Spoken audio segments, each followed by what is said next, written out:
Hi, this is Edward Bartholomew and John Wilson with Contrast Ratios. And we want to take a moment to recognize and thank NAILD, the National Association of Innovative Lighting Distributors, who are responsible for financially supporting this podcast and creating the platform. NAILD's mission is driving lighting innovation. And by supporting this podcast, they are putting their money where their mouth is. I know Edward and I appreciate that, and we want to say thanks to NAILD and also to all of NAILD's members. We hope everyone enjoys the show, and we really appreciate the support. Welcome to Contrast Ratios. This is our second episode, and we are honored today to have Kevin Hauser be our guest today. Kevin is a professor at Oregon State University with a joint appointment in Chief Engineering at PNNL. He is also the editor-in-chief of Locos. Kevin, help me with that. Lucos. How do you say that? Lucos. Lucos. Yeah, Lucos. I never have to say it, but I do read it. So, the Journal of the Illuminating Engineering Society, and co-founder of Lyralux, which I'm curious about as well. So, Sure. With no further ado, welcome, Kevin. Thank you, Edward, and thank you, John. I'm delighted to be here. I'm really looking forward to our conversation. Now, we know each other. I first met you, I think, on Project Candle. How many years ago was that? 10 years ago? Yeah, no, more than that now. So let's see. Wow. So I initiated Project Candle. So Candle is an acronym.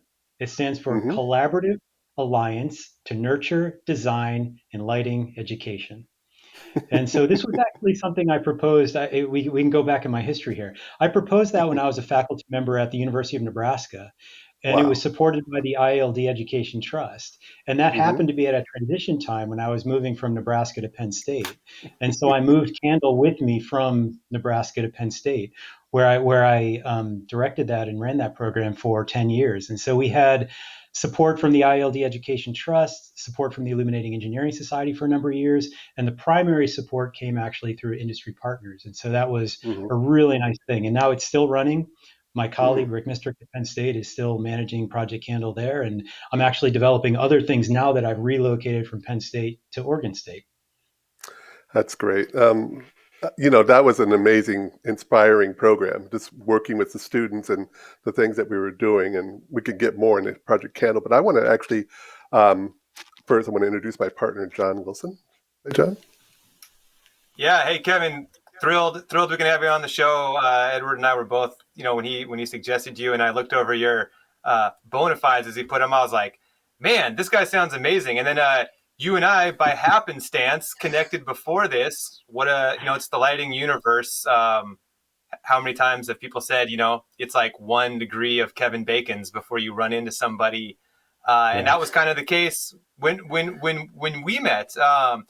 I remember I found out we were going to be linking up, and I reached out to Edward and said, is this the same Kevin Hauser? There can't be two. But he's at Oregon State. And that's when I realized you were actually in my backyard here in the Pacific Northwest, which was pretty cool. So, welcome to the show.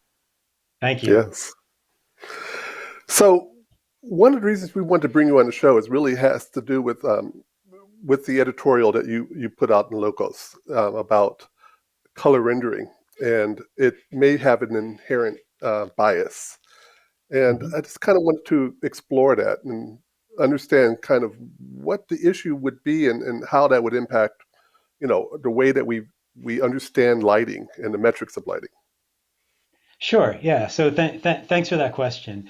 And so the editorial that I wrote, well, first of all, it's a real privilege for me to be editor of Lucos. And one of the privileges I have in that role is that I'm able to write an editorial on a quarterly basis. And so usually the topics that I try to take on are topics that I think are of interest to the lighting community and that will, if I do my best effort, will provoke thought and provoke conversation. So I'm delighted that you read that and we're having this conversation that follows up so that we can kind of untangle it and bring it to a wider audience. So it's fantastic. But the thing that I had been thinking about for quite some time, and not only me, others on the IS Color Committee and others more broadly, is the fact that, well, a couple things. I think one of the most important thing we put in buildings are people. Right, we're ultimately lighting for people, and I think a lot about color rendition. And most of the color rendition quantities that we deal with now are really object oriented. So apples, fruits, vegetables, man-made clothing, paper goods, all that stuff. We think about the rendering of that. And to me, there's been less interest and less emphasis placed on the color rendition of people, meaning skin complexions, human skin Mm-hmm. complexions. And it's not because of lack of interest. I mean, everybody recognizes that people are important in buildings and the rendition of skin is important in buildings. But if we look at our metrification of that, we don't really have a metric or a measure for color rendition of skin. And even in the measures that we do have that look at that, and we look at things like color preference and color preference for skin rendition, they are not representative of skin broadly, but usually representative of a subset of skin.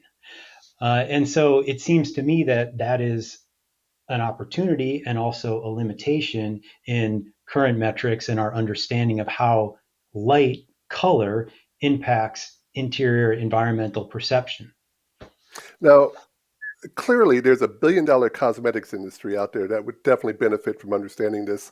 But when I think about film and television, especially filmmakers have always struggled with how to render, especially darker skin tones and even Asian skin tones, how to make that richer and more vibrant. So, is there something we can learn from other industries in their efforts? Probably, I think so. But I mean, I think we could even look at the history of some of that and we can ask some questions, right? Because Absolutely. my understand, I'm not an expert on film, but my understanding of film in some cameras or some emulsion layers is that they're really not optimized around skin more generally, but they're optimized primarily around white skin and adding a little bit of red enhancement that seems to be preferred by Caucasians.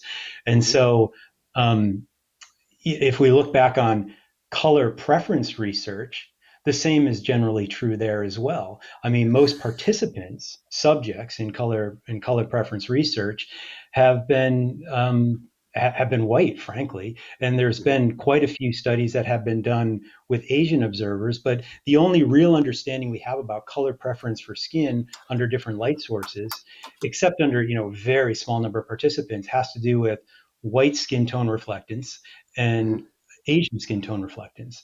And even if you get into Asian, I mean, you can subdivide that further, but Right. it generally isn't Absolutely. Yeah. subdivided further. Mm-hmm. Yeah, yeah. Even in So, and I European, mean, you could divide that as well. Northern European yeah, versus Southern European. Yeah. yeah, Fascinating. Yeah. absolutely. And I've thought about why that is, and I mean, I tried to raise some of these points in that brief editorial, but we can get into a little bit deeper here. Why is that? Well, I mean, it's I mean, you probably have to go back decades or centuries why that is. I mean, ultimately, it's structural why that Sure. is. I mean, where's the Sure. Yeah. research Yeah. primarily occurring? At universities. Who's at Sure. universities? Well, Right. so who's available to be participants? Who's designing the experiments?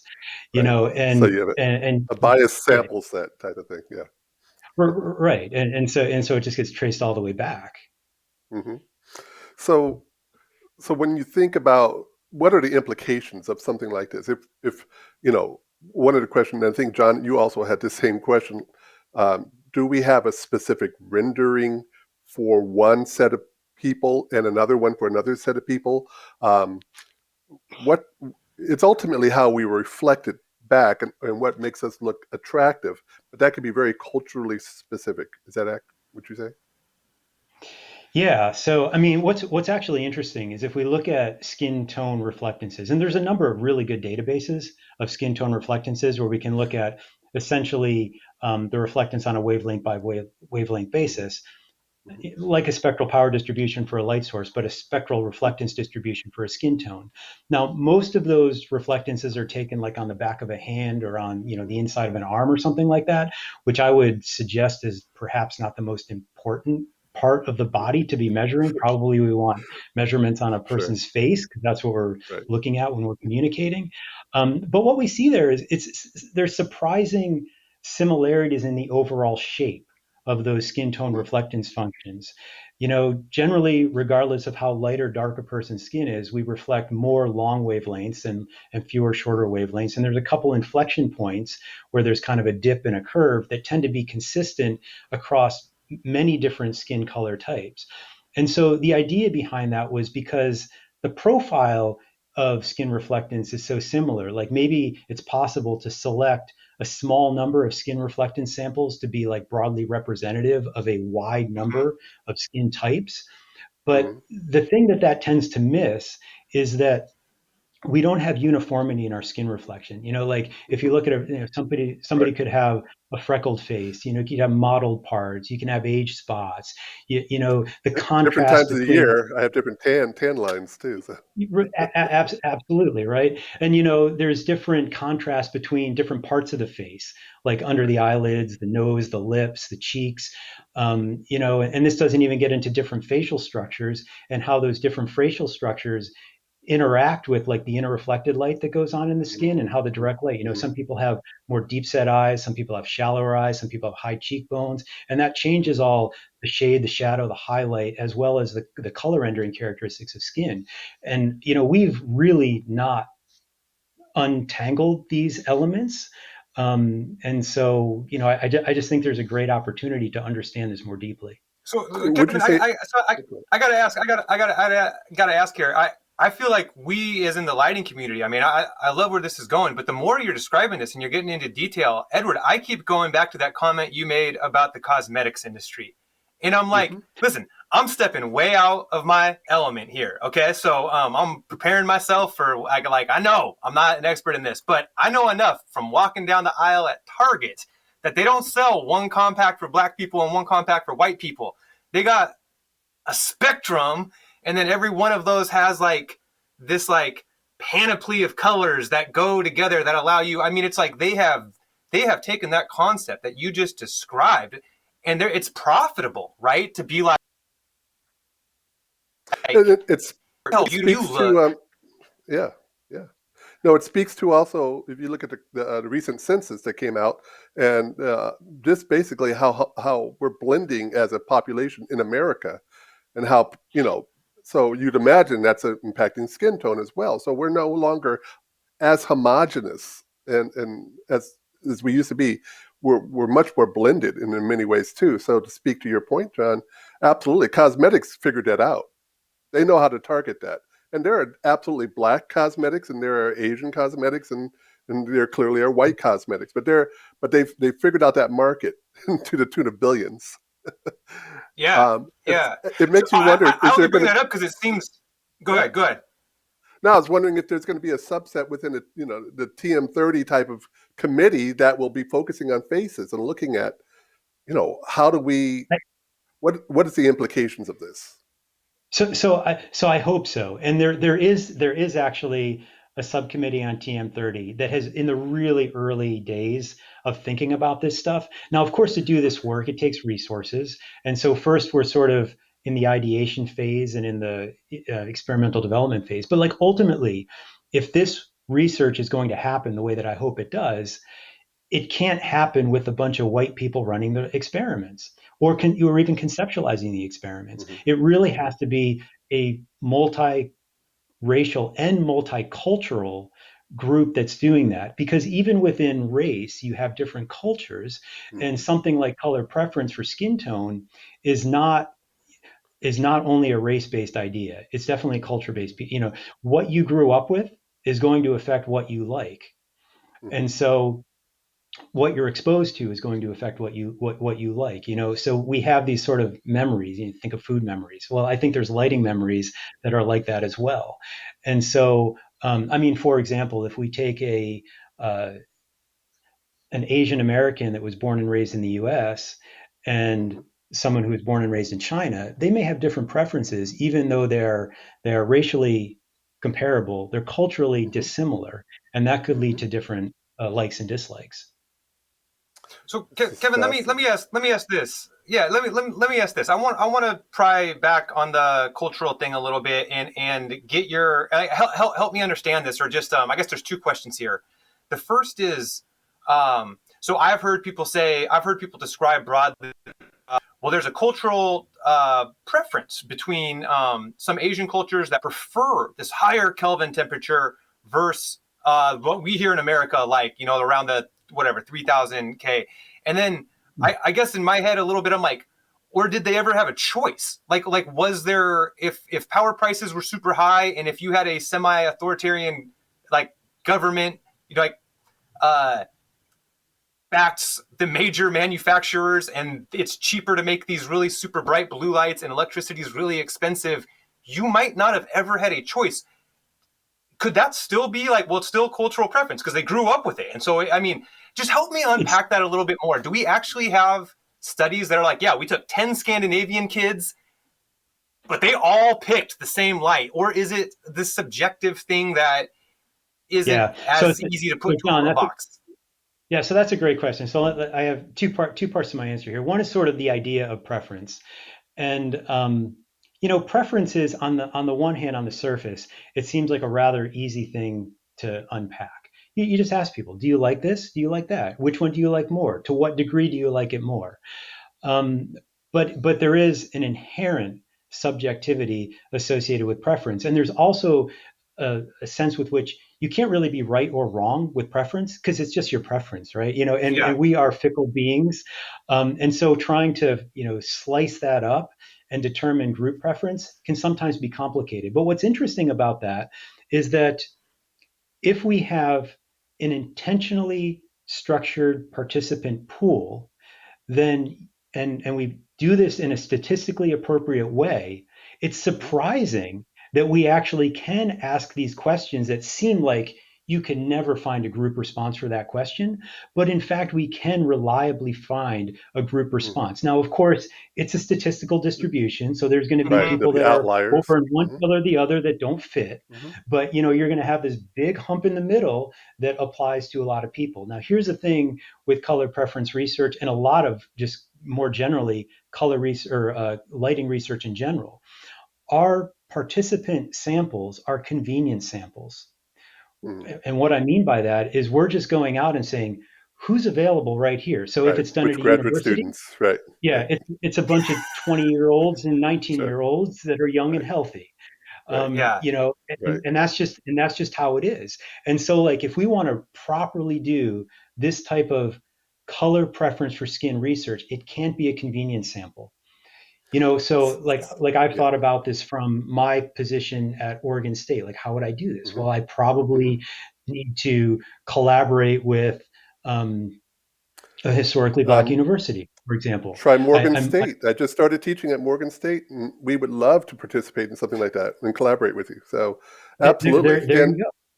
Yeah. And recently, Morgan State has not really participated as a lighting within the lighting community. They've never been funded. HBCUs have never been part of that conversation until recently. So hopefully there's some gains that this population now will be accessible, and we could start working with those students, which would be wonderful. Yeah, and see that I think that's exactly what needs to happen, so that they're at the table at the conceptualization of the experiment and the research and the work.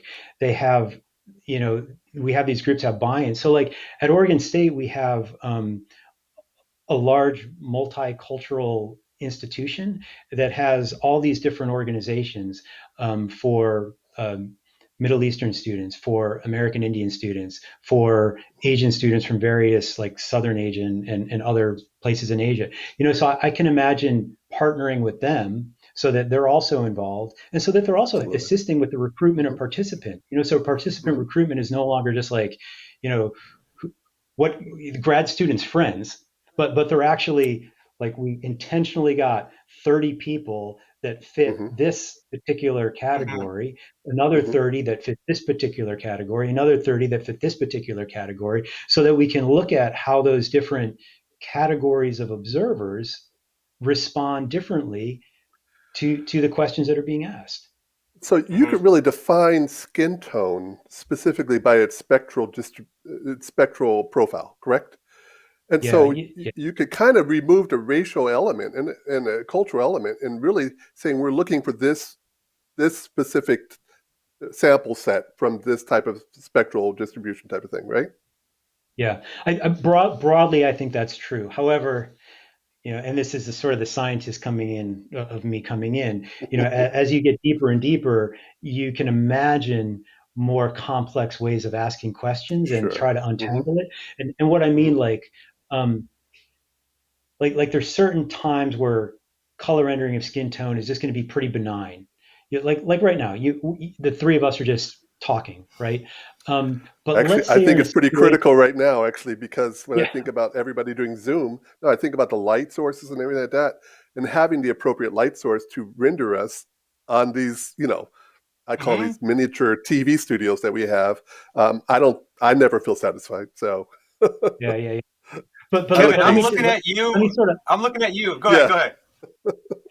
sorry, sorry, John. I was going to say, like, if we like ramp up the stakes though a little bit, right, we can right. think about a situation where um, I don't know, there might be like conversations that cause somebody to blush, or Hmm. like Hmm. those kind of details. And so, Hmm. like, could you introduce those type of elements into an experimental context so Hmm. that an observer could like either see or not see that, depending Hmm. on how the light was being rendered.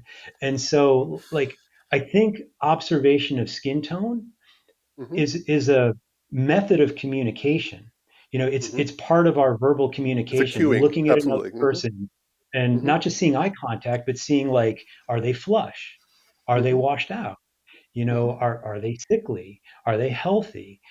So Hmm. I Hmm. think, and this is why, like, even measuring skin tone, it is dynamic. Like, as our blood flow changes, our skin tone changes. Hmm. And so, we can measure skin tone, but we really need more than one skin tone measurement at different times to, like, fully capture that whole thing.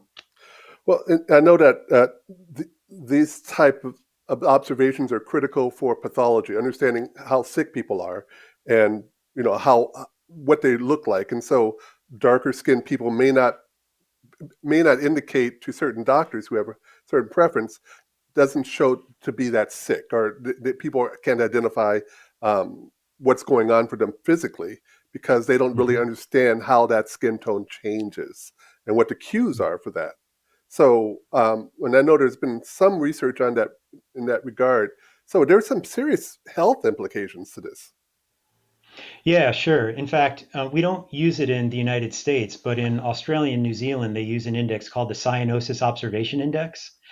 And for light sources that are used in healthcare facilities, they have to have a cyanosis observation index of a certain value.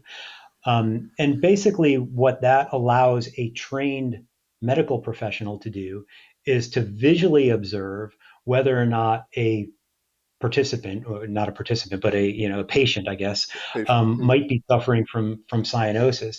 And I mean, in the United States, health professionals are still trained to do that. However, usually a pulse oximeter is used, one of those little things with the red light that they put Hmm. on your finger, and Hmm. it measures, Hmm. oxygenation of your blood.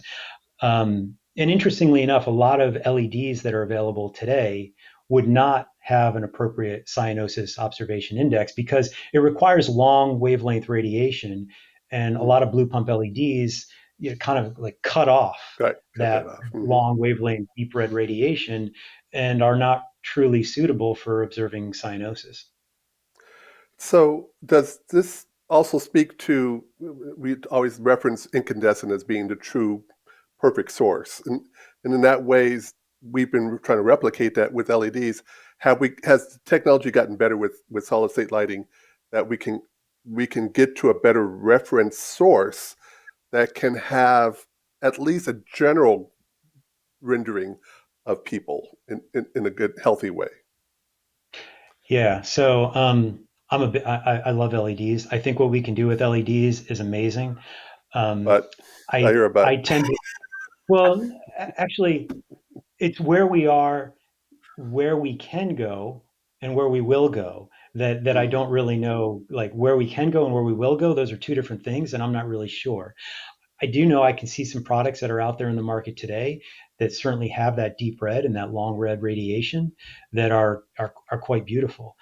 Um, I also see a future where color mixed LEDs are not just a peripheral and fringe mm, phenomenon, but mm, are much more mainstream and much more common. And I see that happening for a couple reasons. One being with the color mixed LEDs, and here I'm talking about, and I don't just mean like red, green, blue, or red, green, blue, cyan, Mm-hmm. but things that have like maybe 5, 7, 8, even more emitters than that, that we can Mm-hmm. really have granular control over the spectral power distribution. And according to the Department of Energy, at some point, those will be more efficacious, more lumens per watt than a phosphor converted LED, because we won't have the down conversion losses Oh, associated right. with conversion of direct emission to phosphor emission. That's Mm-hmm. not true today. So, Mm-hmm. but if we look at long-term entitlement of efficacy, direct emission is at some point, maybe 2028, maybe 2030, but at some point it will be more efficient to do just direct emission and mix it together. Well, And then we have theater does all this, doesn't theater already the, do this? theaters are already doing it, but at lower efficacy. So Right. lower efficacy than phosphor conversion. So they're prioritizing the granular color control as a higher priority than efficacy. We're mostly in Mm-hmm. architectural lighting. We're still Right. primarily Efficacy. Mm-hmm. prioritizing higher efficacy over that granular control of color.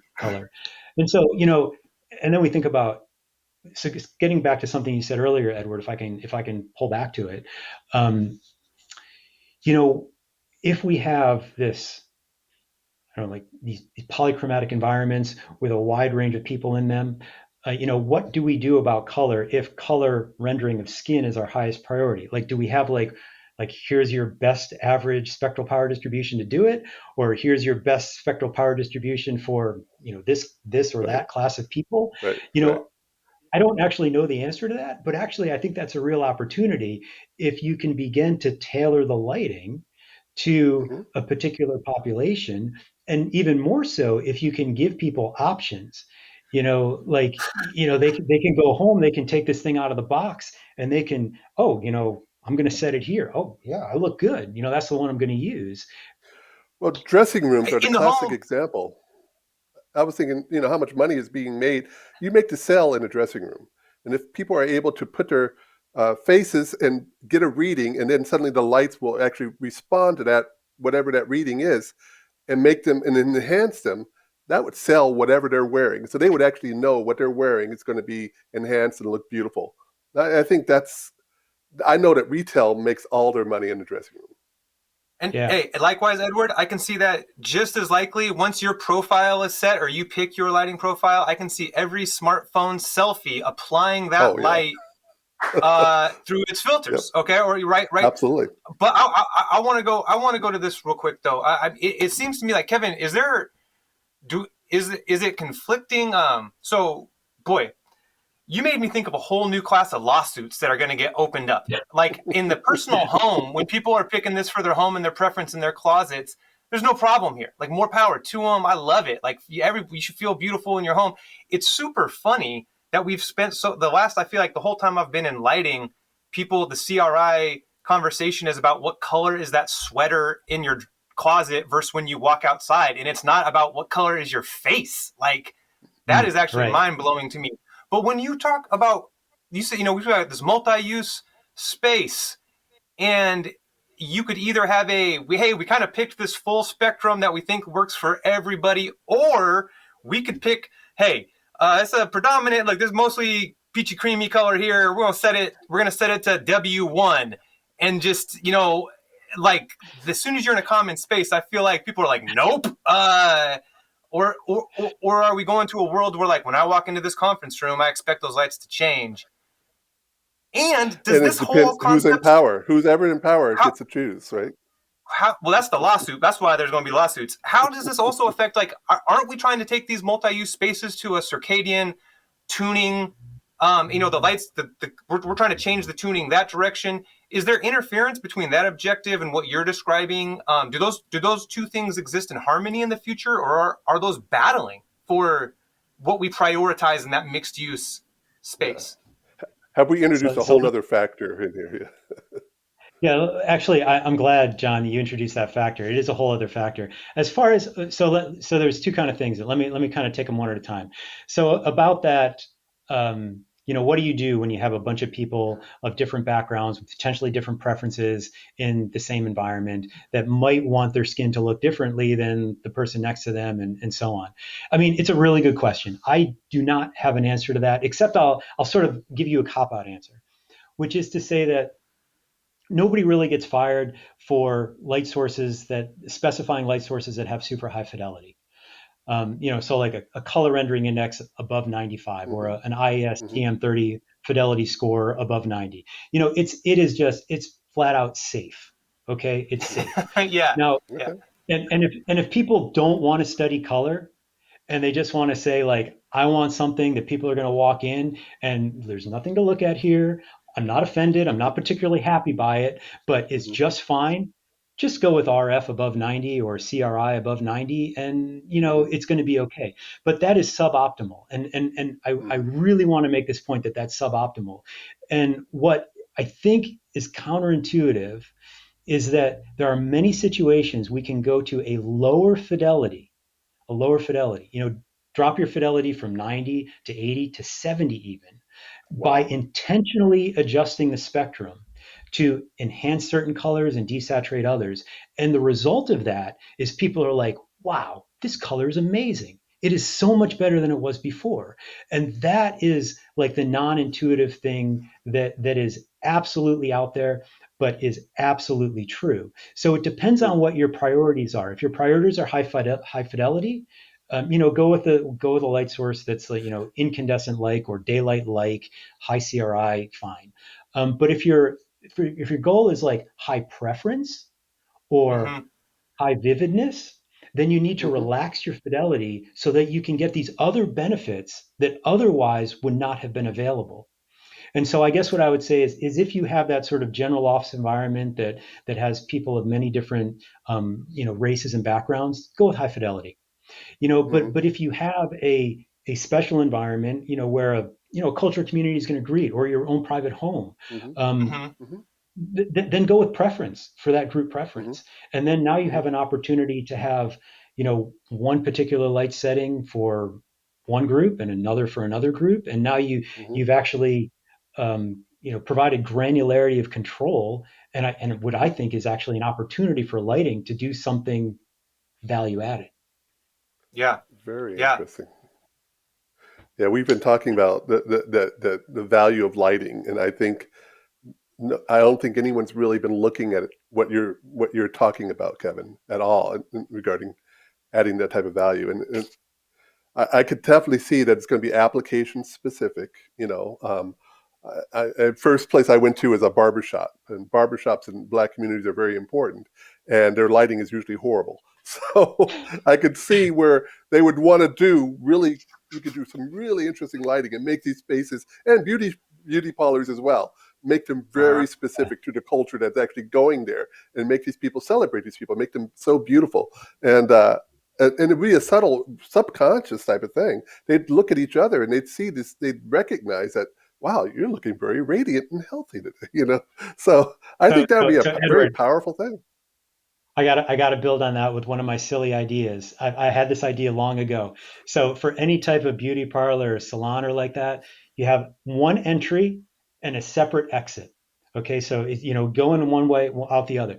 But in the entry, you put terrible lighting. Okay, so like just make you look sick when you're walking in.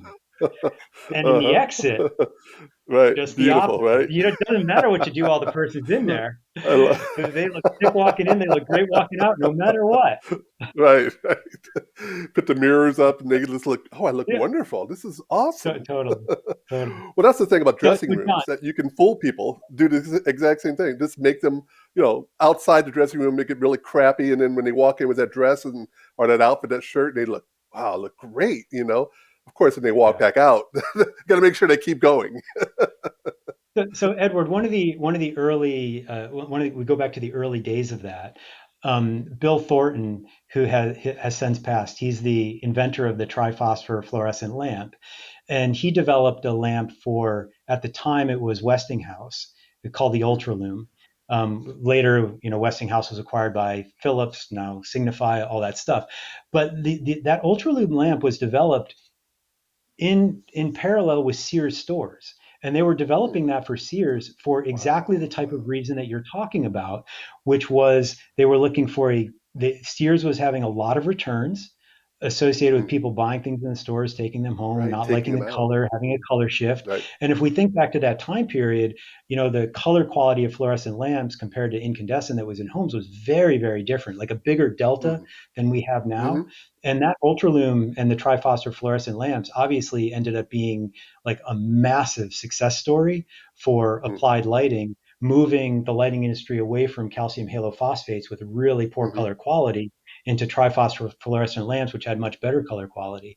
And I mean that's a really huge like technology story that I think people newer to lighting maybe aren't aware of. But Hmm. even that technology, it was essentially taking uh, rare earth phosphors that were originally developed for television screens and applying them in Hmm. fluorescent lamp. And so the Right. lighting industry really benefited from the investment that went into a consumer product that people were willing to pay for, a television, into one Hmm. that people were less willing to pay for, a light bulb, Hmm. but they got good lighting as a result. Wow, that's incredible, and I could, it makes me think of the spaces that where a premium of lighting has not caught up. So clearly, in retail, having a premium quality lighting would be helpful. But when people go home, I don't think people really have that. I don't think, I think about in my house, I have LED lamps that I put in about 6, 7 years ago, and they're crappy. I'm sure I got phosphor degradation and all this. I'm sure that it's really bad. And so when people go from their, I don't think they know. And it's this lack of knowledge that they go Hmm. from very poor environments at home and then they go into a retail environment. That's a huge discrepancy. That's as dramatic as what he also provided as well. I think we're at that point. I really do. And think about the Yeah, first generation of LEDs; they were really poor, and we're seeing those, they were really the results of that. Yeah, we're seeing what's happening with that. I know. so, so Kevin, maybe we're I at feel that like tipping point.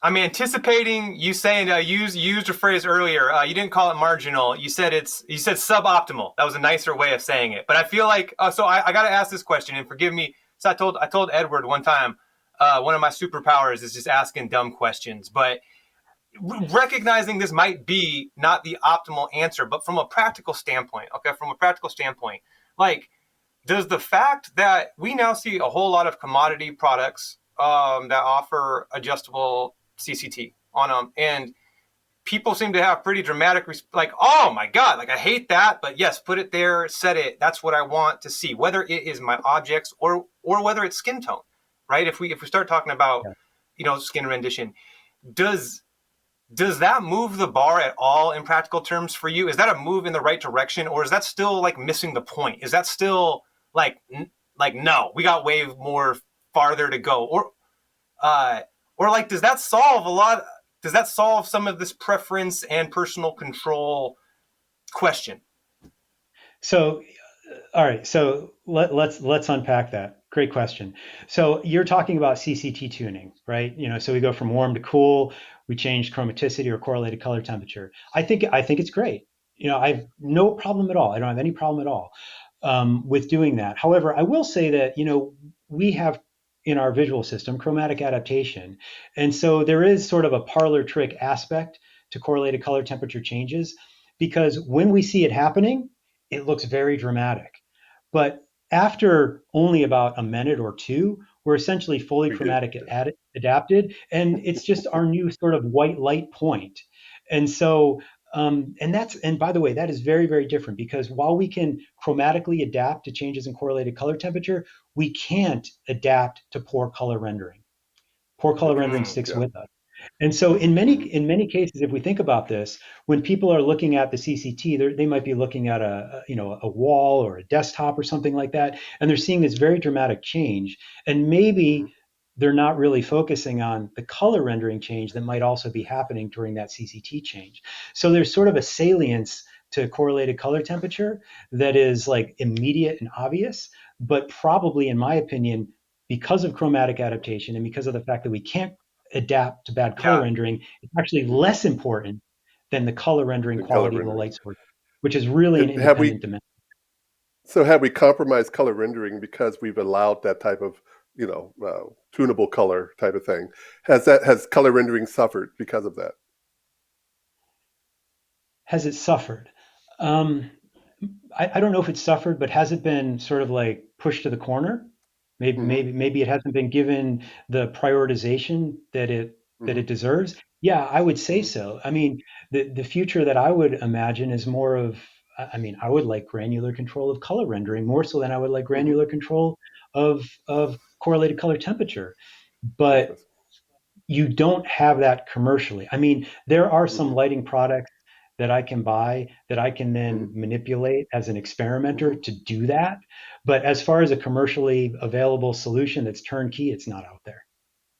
Kevin, you know what's so Interesting. funny? As you're describing this, as so many of the things you've described today, I'm like, man, I have that in my grow light, but I don't have that in Right. any other forms of lighting in my house. I can control with my grow light the intensity of very specific wavelengths, but I've never once thought, like, this is actually what I deserve. Or better yet, this is what my Right, wife deserves in the bedroom. You know, like all that, like looking, right. yeah. Your There's plants also get it, time but you time don't get it. dependent. It's time dependent too. So we may want to look this way in the morning, and then as we get into the evening, we may be more tired. So we may want an enhancement for the evening, or just compensating for the way light changes. We may want to have some type of enhancement. So it could. There's a time element in all this as well. Yeah, indeed. And John, I want to come back to something you said earlier. You brought up the circadian issue, right? And so, and we didn't really unpack that. So, to say a little bit more about that, you know, more generally, beyond color rendering, we're talking about spectral tunability and granular spectral control of light sources. And certainly circadian is another way we do that. So if we take radiation at 480, 490 nanometers, Hmm. we might want to either boost that up if we want a biologically Hmm. potent light source, or extract that out, dim that down if we want a light source that's going to be less biologically potent. And of course, as we do that, as we like either add or subtract 480, 490 nanometer radiation, we are going to be changing the color rendering properties. But what's interesting is if you have, like, say a five or a say a 5 channel LED system, you can, in some to a certain degree, you can use other wavelengths to kind of counteract that, by either going shorter or longer, Hmm. and Hmm. maintain at some level at least acceptable color rendering quality. But there's always, this is a complex multi-criterion optimization. And so, I mean, one thing that's really interesting to me is, like, if you want, say, a certain threshold value, I want my fidelity score to be no less than 75. Okay, now how can I achieve that with, um, a high biological potency and a low Right. biological potency? How can Right. I, compromise on those different criteria in one spectrally tunable light source? That's asking a lot for a light source and for a technology, and it also That's compromises your awesome. efficacy as well.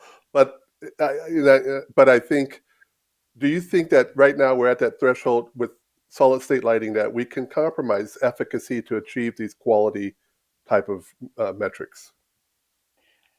That's a really good question, Edward. Um, yeah, I mean, I think about our planet, planetary health, sustainability, Hmm.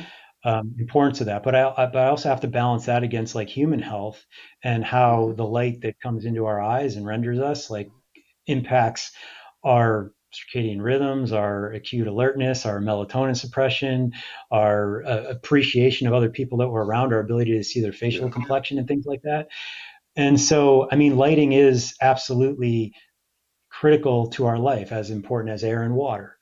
And so, I think it's a good question to ask. To what degree should we be chasing lumens per watt? And to what degree should we say, if we're above a certain lumen per watt, but we're getting this additional value added feature that's improving quality of the light, is that worth it? And I think, there's probably different answers for that for different projects. I don't have like a Hmm. single threshold, but Right. I really think it's a good question. Hmm. Yeah, Edward, I'll share. I'll share quickly just to wrap up my thoughts because I feel like we could take this. Here, this is what I'm going to say, Kevin. We're going to have you back on as a guest. I don't know when, but just count on it because this has been so much fun and we got so much more to talk about. And I'm just going to offer as a closing statement. I want to come back and piggyback on what you just said. I loved that line you just shared. The light, light that we receive, water. Edward, you and I have talked about how the conversation, what has driven light and the value of light, has been too wrapped around the axle of kWh savings and efficacy for some time. At least the way, our backgrounds from utilities and those programs have kind of driven it.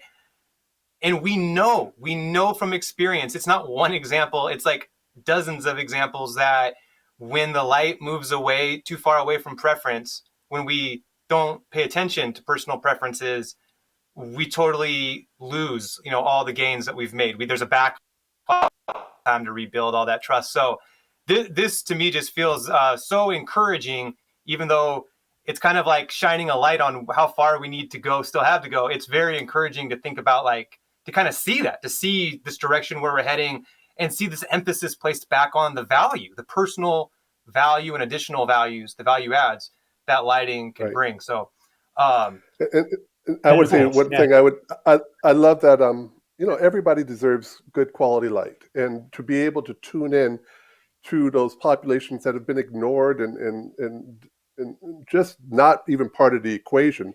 I think that's an amazing opportunity for people. And I think by doing that, again, I point to the cosmetics and all that, but I think lighting can suddenly, again, add that value beyond what they've typically been doing. So I think it's an exciting thing. I think about some of the manufacturers of quality lamps that are out there, Sora and Ketra and all those wonderful people are doing some really interesting things. I think there's even greater opportunity for creating high quality sources, solid state sources that can address this. So I think it's a very exciting thing, Right on, guys. So much more we can unpack here. But, there's so much more, but I think that's where we got to hang it up for now. So listen, I want to thank our guest, Kevin Hauser. Really has been a pleasure. Speaking for Edward and I, man, this is exactly what we wanted the show to be. And the way that you're able to just elucidate and share your thoughts in a way that is so practical and grounded. It's something I love listening to, and I think our listeners will too. So thanks for being a guest. Friend of the show. We're going to have you back. Yes, It's going to be like SNL. How many times did you get on? Right on. I'd love to be back. It'd be fun, guys. Thank you, Edward. And thank you, John. Great. Thank you, Kevin. Well, thanks for listening, everybody. And we'll catch you soon for the next episode of Contrast Ratios. Cheers. Take care. Contrast Ratios is financially supported by the National Association of Innovative Lighting Distributors. Go to NAILD.org. Get educated, get associated.